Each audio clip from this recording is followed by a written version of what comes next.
At its heart, the method of Methodism is a way of gathering to know God more deeply by practicing our faith together. In this chapter, we will look at pieces from Methodism's story to see how we have shared that way of life through Christian formation. From our earliest days, small groups continue to be our best vehicle for people accepting God's grace in Jesus Christ and continuing their growth through the Holy Spirit. By practicing the means of grace, or practices of love of God and neighbor, in small groups and in daily individual life, we sustain and deepen Christian faith. While this chapter features small group discipleship, Chapter 3 focuses on the local church, the primary setting for preaching, and Chapter 4 focuses on the Methodist distinctive heritage of missional contributions. These 3 chapters describe components of a Methodist ecology for receiving and sharing God's grace.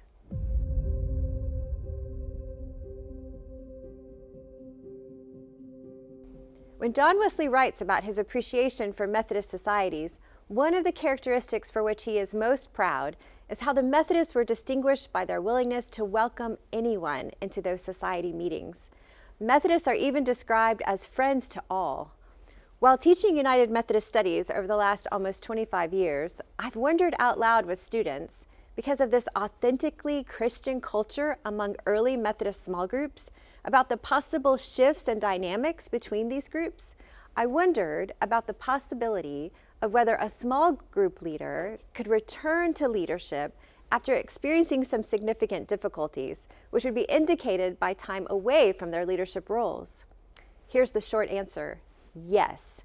A small group leader in early Methodism could step away from their leadership role, possibly because of a mistake they made, receive nurture and support, and then return to a role as a small group leader.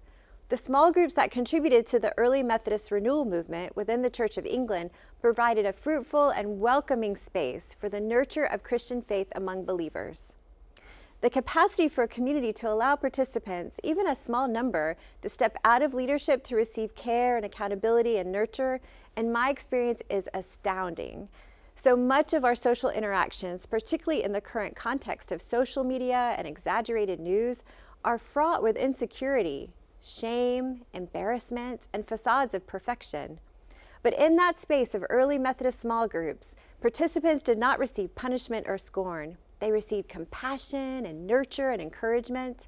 And it's that hospitality and ongoing care that, made possible by God's grace in and among the participants in Methodist small groups, is one of our most distinctive gifts.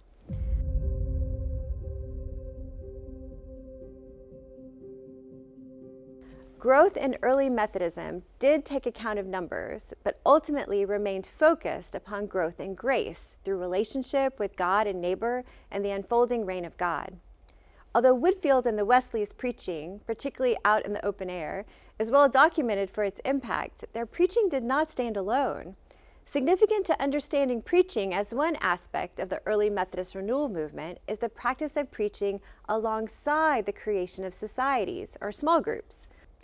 Preaching in areas where religious societies such as bands and class meetings existed proved to be most effective. In 1745, the Methodist Conference, under John's leadership, decided to experiment with preaching wherever opportunities arose, without forming societies to nurture those responding. The results of the experiment were clear. Christian formation provided by the Methodist small groups, organized by John Wesley, allowed a significantly greater number of those moved by the revival's preaching to be nurtured and maintained in the faith. When these groups were not accessible, those moved by the preaching were often lost. The experiment ceased in 1748, and the conference turned its focus to the formation of societies. John noted in the minutes, "Almost all the seed has fallen by the wayside. There is scarce any fruit of it remaining." Despite George Whitefield's larger crowds and greater public attention, Wesley and his religious societies most likely preserved more fruits from the 18th century revival preaching as a result of their Christian nurture and discipleship. According to scholars, quoting John, "The preacher had little opportunity for instructions. The awakened souls could not watch over one another in love, and the believers could not build up one another and bear one another's burdens." In his letter to Vincent Perronnet, later published as a pamphlet entitled A Plain Account of the People Called Methodists, John described the emergence of the early Methodist renewal movement with little, if any, reference to quantitative growth. Instead, the document tracked a rich tapestry of themes embodied by and characteristic of the movement, namely doctrine, organization, and mission, growing from a shared commitment to spreading scriptural holiness. From our earliest roots, Methodism is a movement characterized by intentional and steady growth in grace, most often in small group settings. Through small groups, complemented by field preaching, Methodists participated in Christian practices, both individually and together, to receive and share God's grace. Notably, one of our doctrinal resources, the General Rules, offers guidance on nurturing faith together in small groups through practicing the means of grace or practices of love of God and neighbor. In the spirit of early Methodism, I pray United Methodists will continue to cultivate spaces for small group gatherings through practicing the means of grace individually and together in community to receive and respond to God's grace in our lives and the world. By welcoming all, Methodists gather to grow in grace, encouraging one another as we participate in God's sanctification of us and all creation.